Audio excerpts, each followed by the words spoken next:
Hey there, how you doing? Welcome to Doc J's Pub. That's right, I have my own little pub in my house here. Many of you know that I used to practice and live in Dublin, Ireland. I was running an office in Dublin on Fitzwilliam Place, which is big, the financial district of Dublin, sort of like Wall Street. So I was there for 2.5 years, and I just naturally had an affinity for Ireland, and not even being Irish. Some of my Irish friends would tell me that I was more Irish than the Irish people there. But that was just because I loved all the things about Ireland, the folk music, the rugby naturally, and I did have a fondness for Guinness Stout.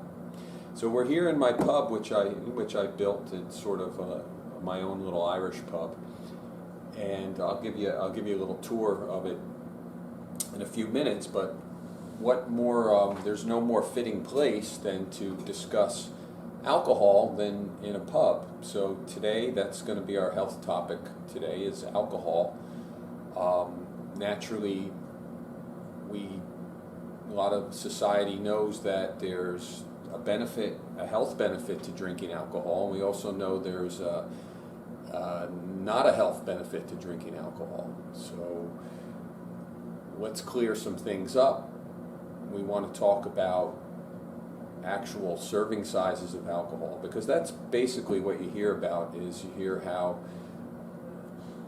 maybe you should, if 1 drink a day is okay, or 2 drinks a day is okay, but then beyond that, you're not getting any positive health benefits from drinking. You're actually taking away health by over drinking. So there is that tipping point of what is, a normal alcohol intake and what isn't. And naturally, you don't want to, if you don't drink at all, you don't want to start drinking just to be healthy. All the scientists say and doctors say that's not a good idea. But they do show that one or 2 drinks a day, depending on if you're a male or a female, does have a positive benefit to your health. It can affect your heart.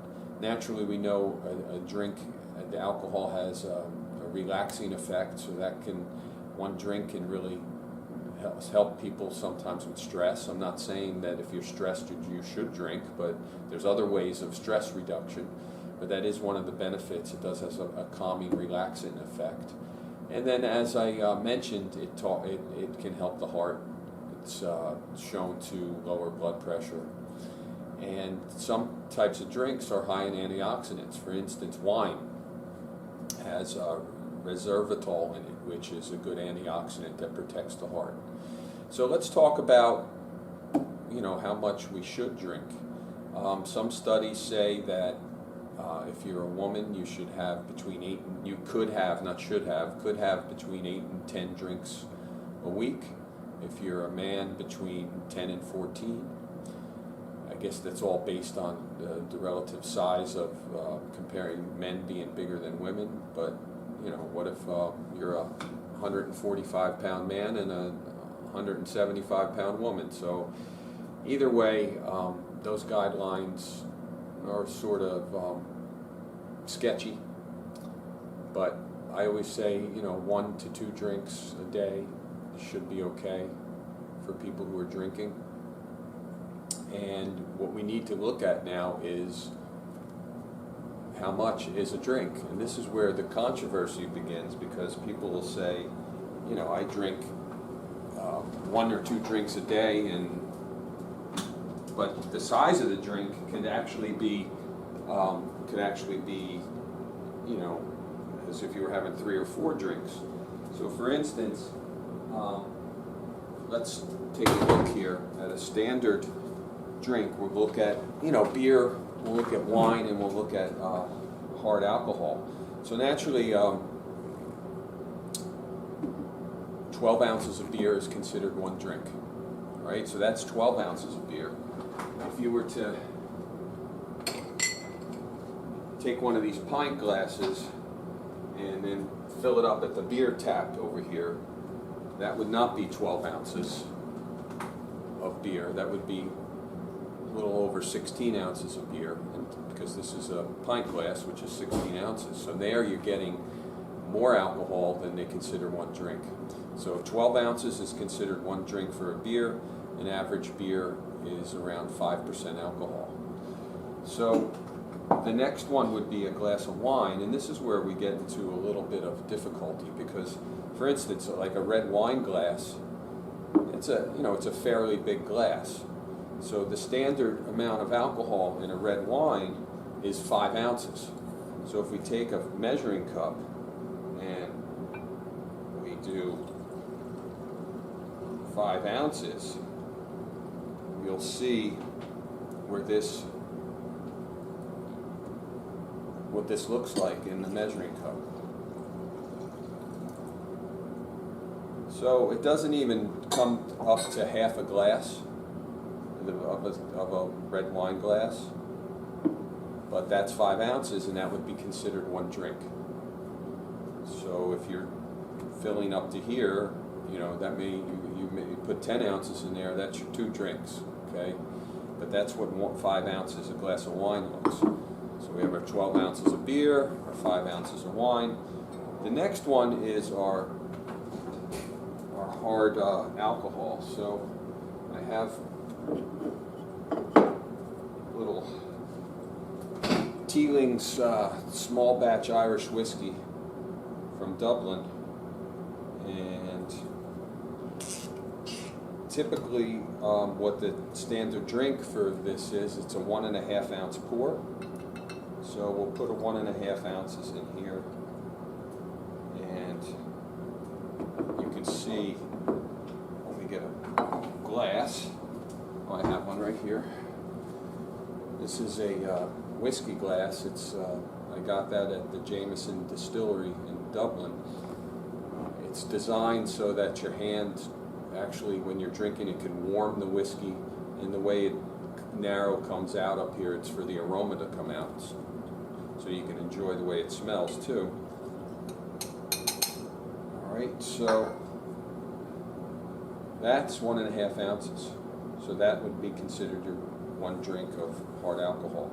Now that's whether you're making a gin and tonic, a Manhattan, a dirty martini, margarita.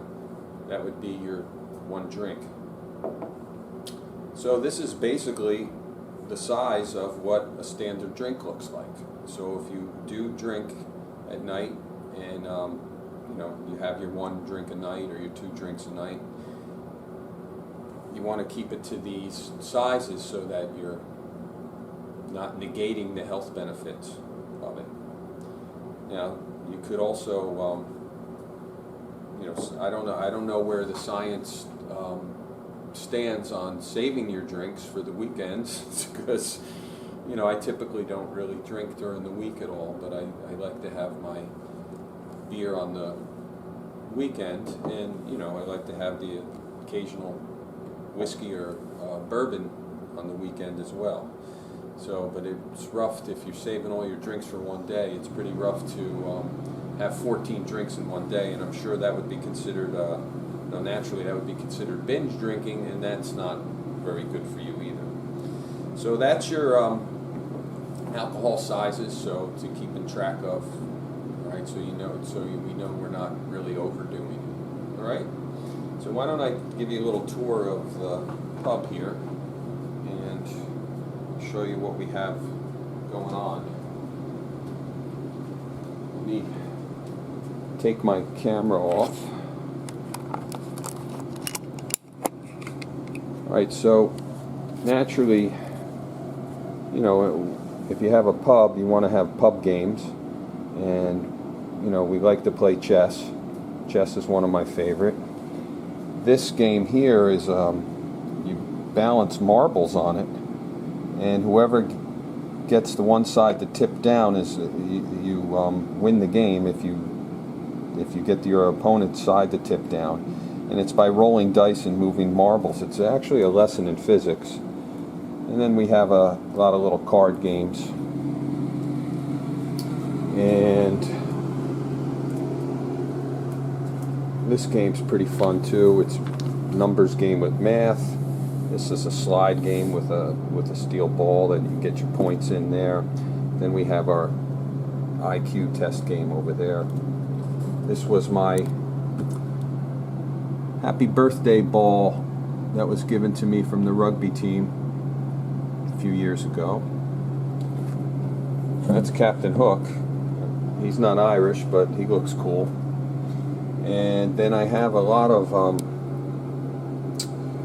beer steins. This guy here, I don't know, I guess you already saw it, so it's too late to not show it to you. That's the Mannequin Peace. Mannequin Peace. He's a Belgian icon. The story goes is that the city was on fire, and this little boy, or the city was, there was a fire starting in the city that could have potentially burned the city down, and this little boy went and peed on it and put the fire out, and they built a statue of him and you know, he is actually a fountain, and you can guess where the water's coming out of, into the fountain. So that's the Mannequin Piece. I got that one because when I lived over in Dublin, I would go to Belgium a lot when I was working with the World Health Organization over there. So I enjoy Belgian beers too. This is my beer tower. That's a ceramic beer tower that we got from Italy. So that was really cool. I really like that. That's a nice centerpiece. And we have an antique Guinness tap handle. I mean, it's not that antique, but it's considered old and out of style. It's probably from the early 90s. And then the beer tap in the middle is a local beer from Hidden Sands Brewery. And then we have our Fat Tire Belgian Golden Ale from New Belgian Brewery. And then more beer steins. This is my Hall of Fame rugby plaque, which I'm very proud of. And everybody needs drinking horns and drinking horn glasses. And let's see. Got that sign at Tir na Nog in Philadelphia during the Six Nations rugby, and I had that framed. Up top here is my grandfather's old fishing rod and reel, so this one probably dates back to the 1940s. Sláinte is the you know, the Irish toast, and it means good health. And down here, let's see, we have, that's my friend Billy and I, and we were cavemen on the Ocean City Night in Venice boat parade. Our rugby team rented a big boat, and we decorated it up like cavemen, and then we all dressed as cavemen. This was sort of like the Geico commercials back then. And there's my alma mater mug. Gotta have a Starship Enterprise and a brigantine vessel in a bottle. This is an award I got, when did I get? Last year. That was from Life University. It was the Lasting Purpose Award. They gave that to me for giving and serving. That's what it says on there. And this is a very old Guinness mug I picked up at an antique shop in Ireland. And it says, "Have a Guinness when you're tired." Interesting, huh? Guinness had a lot of interesting sayings for advertising, so here's a couple of them. Guinness at home, Guinness for strength. But my favorite sign is this one up here. This one is rugby, because even football players need heroes. Right? Heroes, there it is, heroes. And this bell, that's the dinner bell. You know, we used to get the kids down here, ring the bell. Or also, you know, if someone gives me a tip, then I could ring that bell too. So I think that's about it for the pub. Other than, here's another Guinness for strength sign. That was pretty cool too. And then there's a Paddy's Irish whiskey sign. Paddy's is like the local working man's whiskey that's brewed in Ireland there. I like it. It's good. So I think what we'll do, it's a kid's piano. Why don't we go outside and I'll show you something else. I created, during the virus here, I created a resort, a beach resort. Since I'm basically, you know, we're social distancing and hanging out by ourselves. So let me show you my beach resort. So here we are. This is my back porch leading into my backyard, which you've seen before. But during my time of isolation, I came up with Zimmyville Back Bay Resort, and this is where all the fun occurs for you know, the Zimmerman family in isolation. So this is the Back Bay Resort. Show you a couple things we have here. Naturally, there's a little tiki guy, and then we keep some little knickknacks in these boats here. It's a little dark. I guess the sun's hanging in. And this coconut head up here, I'll show you. We've had that for quite a while. I like to decorate the top here. I like my shark-bitten land shark logger surfboard. And then I have, you know, fish all along there. I guess it looks better this way with the sun. So you can see all the fish and the signs up there. I like my fish hanging all over the place. And then I'll take you over to this end. There's more big tiki guys. We like them. And another boat with knickknacks, some pirate flags, and this area over here would be considered, like, I guess, the man cave, because it has my my floating cloud chair in it, which is the best ever.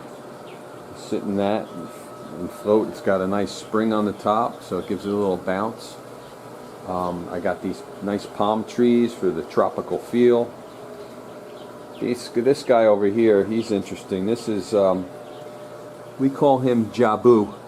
Don't mind him. I guess there's a theme here between Mannequin Peace and Jabu, but Jabu I got in the Dominican Republic, and I had to fly him home. This was a long time ago. This was back in the 90s. And I brought him on the plane wrapped in a blanket like he was a baby. And his little head peeking out there. Or his big head peeking out. And we have another rod and reel sign that was made with driftwood from the beach here.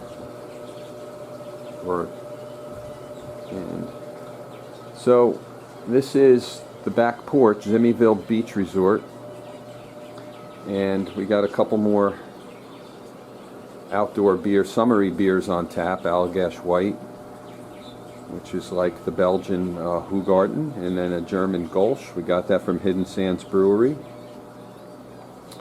This is where we do all the cooking. Had a big fire there on 4th of July. That was fun.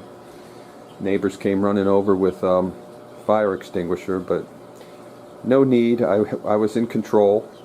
I had my firefighter neighbor with me, and guess what? The ribs were really good after that fire. It was amazing. They were just cooked perfectly. And we got some grills, and we keep our music, binoculars. Everybody needs pairs of binoculars when you're in the sea here, because you want to be able to watch all the birds and all the boats and things going by in the marshes. Got to have your your marine radio turned on so you could see if there's any action. You can hear any action, it's like the bat signal. You run out into the boat and get going. And any good resort also needs a menu. We have menus. All right. Zimmyville Back Bay Resort. And we have signature cocktails and beers. That's our favorite one here, the Painkiller. And we use the authentic Pusser's rum from the Royal Navy, the English Royal Navy. And then we have a Dirty Banana. That's a good one. The Zimmyville Sunset. Jay's Island, which is a gin and fresh lime juice and ginger beer. We do Brigantine Mules. We don't keep it to one country, so we can have a bunch of different mules. We do my wife's favorite margarita with Cabo Wabo. And then our list of house beers. And oh yeah, our land shark. Can't ignore the land shark, right? Got that for my wife for our wedding anniversary one year. And that's a real interesting topic because many people say to me and to my wife when they hear the story that you got that for your wedding anniversary? Your husband gave you a land shark? And it's like I would, be in trouble or something like that. But guess what? My wife loves it. She thought that me giving her a land shark was to say the least an act of love, because how could you think someone would want a land shark on their wedding anniversary? But I did, and guess what? She loves it. So everybody laughs that she got it for her anniversary, but it is one of our best anniversary gifts. All right, so you know what? Let me take you outside again and show you what's changed since the last video. I got a couple interesting things to show you. So remember when I showed you these orchids or lilies? I'm not even sure exactly what they were when they were just getting ready to bloom. You can see there's a lot that haven't bloomed yet, but it's interesting because it's a really cool looking flower. You can see them here. I'll show you a better view on the branch that is over here. We can get a little closer. See? So they'll bloom and they'll stay out for a while and then they just go away. But everything seems to be flowering now. Remember my favorite tiger lilies? All gone. That's it, now just the green grass. But our hostras are flowering, which is real pretty. We like that. And then the fish pond, it's got some new visitors in there, so I don't know if you can see the goldfish swimming around.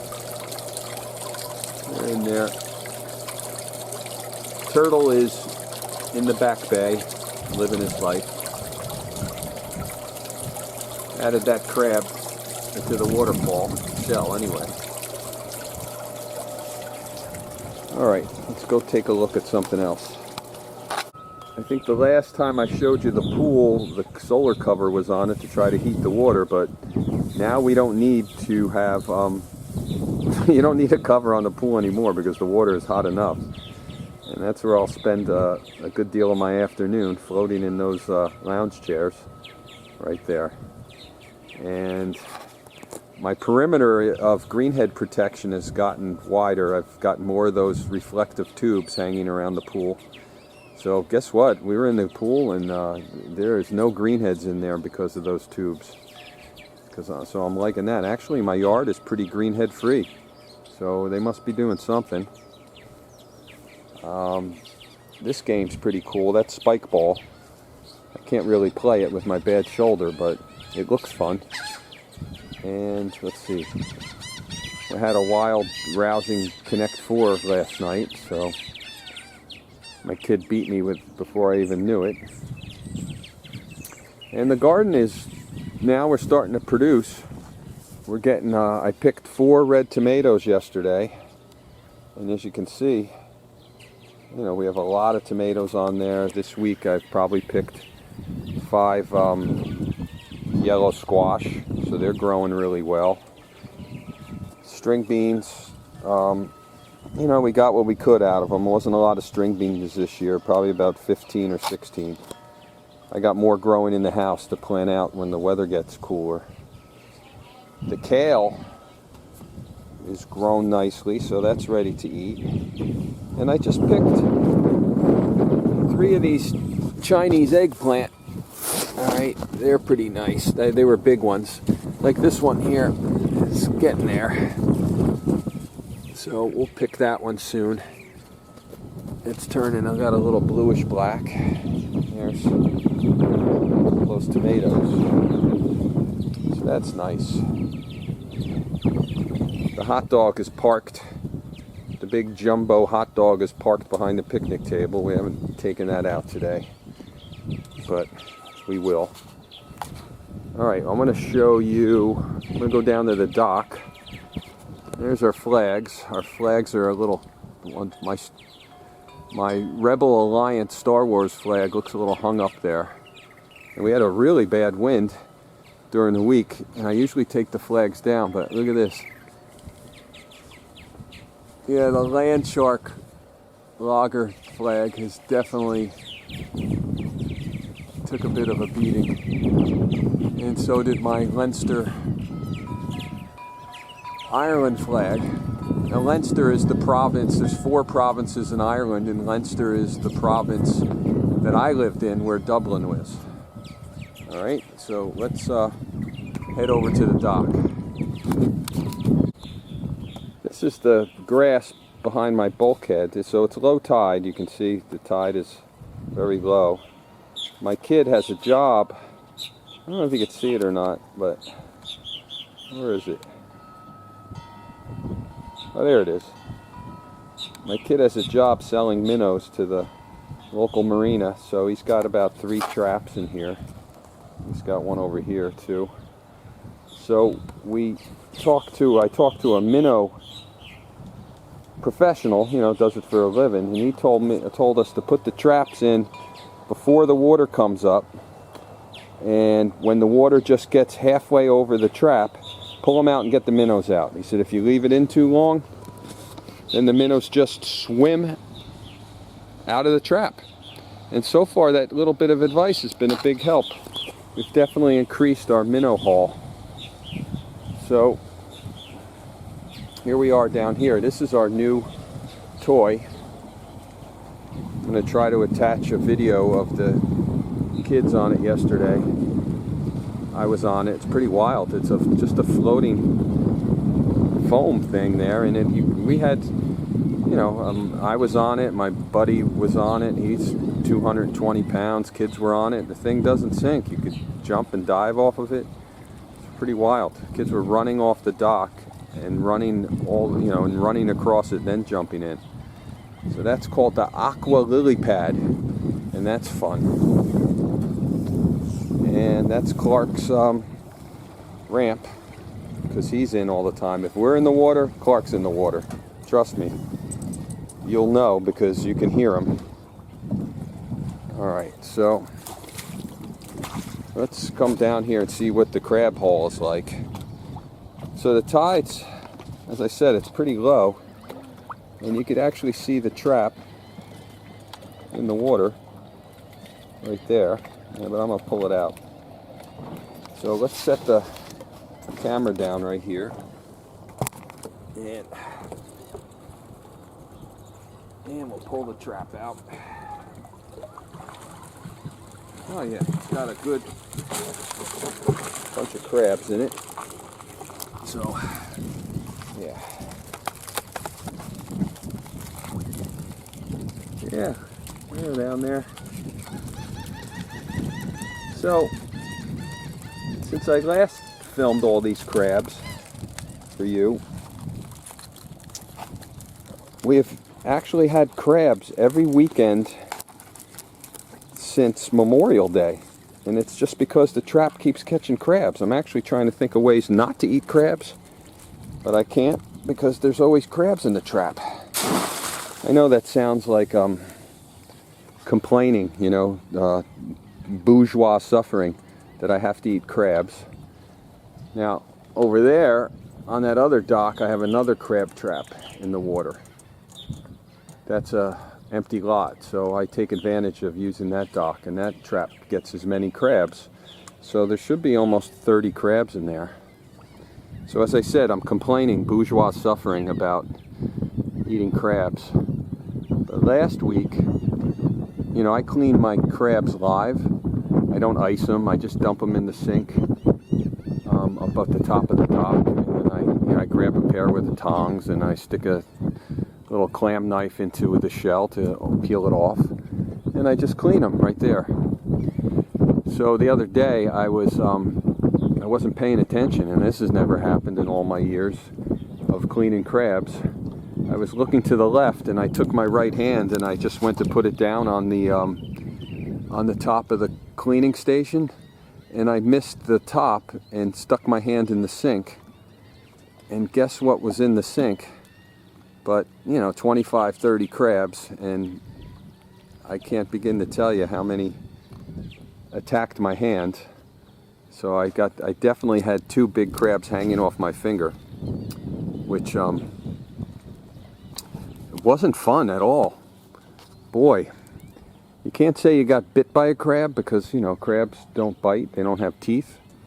You know, they have those tiny little mouths that don't really do anything, but you don't want to sound like a baby when you say you got pinched by a crab. But when I tell you this crab, 2 crabs were hanging off my finger, my arm flung out of that sink, and those 2 crabs went flying off my finger back into the bay.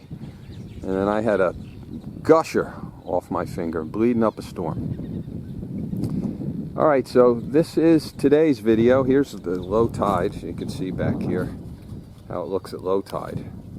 At high tide, all that grass will be covered. Okay, so we'll come up this way. So I don't know what's going on today. It's early in the morning. And I think it's around 8 o'clock, 8:30. But I'm going to go write my health tip and take this video and edit it and put it on the channel, and send you guys the link. So this was the sink. I'm standing here, and I take my hand to go and do this, and I was looking to the left, and I took my hand and went and did that. And when that's filled with crabs who are a little bit angry and feisty, guess what? It's not a good situation for the hand. Alright? So, there's our flags a-furling. And let's just end this video, because as you can tell, I am just starting to ramble. But before I go, one last ramble. There's my gongs. They're not making any noise today, but they are out there. You can see they're blowing a little bit. But I like when they make that noise. Alright, let's call that a day now. Alright guys, gals, see you later.